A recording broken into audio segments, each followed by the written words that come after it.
Chose to study India regarding effective communication across cultures. Nonverbal communication in India. Gestures and body language in India have unique meanings that are very different from Western norms. The head nod in India is a common nonverbal gesture, usually meaning agreement or understanding. Direct eye contact is seen as rude, and especially in formal settings. So when you're there, you want to observe and mirror the body language of those around you to better understand local nonverbal cues. Verbal communication. In India, conversations are often indirect and highly context dependent. This means the tone, gestures, and even silence carry as much weight as the words themselves. For instance, rather than saying no outright, somebody might say I'll try to avoid causing offense. Titles in formal languages are also crucial, especially when speaking to elders or authority figures. In contrast, Western communication is much more direct and explicit. Here, clarity and efficiency are valued, so people usually say exactly what they mean.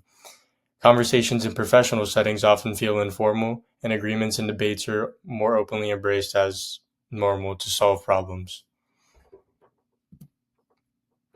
Relationships. Building relationships is another area where these two cultures differ.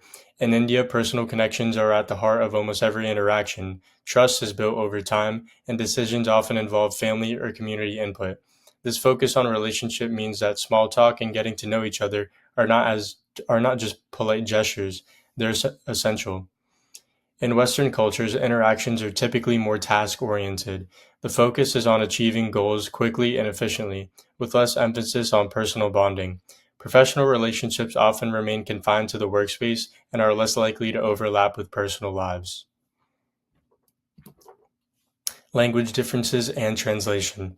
India is a multilingual nation with 22 official languages and hundreds of dialects, even with English as a common language in business. In English conversations, Indian speakers may use kindly instead of please, which can sound more formal or even demanding to a Westerner. So, when possible, when you're there, you want to simplify your English because vocabulary and expressions may differ while you're there. Individualism versus collectivism. Indian culture leans towards collectivism, emphasizing family, group harmony, and societal roles. In professional settings, decision making always considers a group consensus, and respecting authority figures is very important. Unlike the United States, where self reliance is prioritized, Indian culture values unity and community. Conclusion. In India, understanding nonverbal gestures, adapting language, and respecting collectivist values are key to effective communication. If ever to visit, be observant, flexible, and respectful. Small efforts to adapt to Indian communication styles will lead to more fluid interactions with the local people.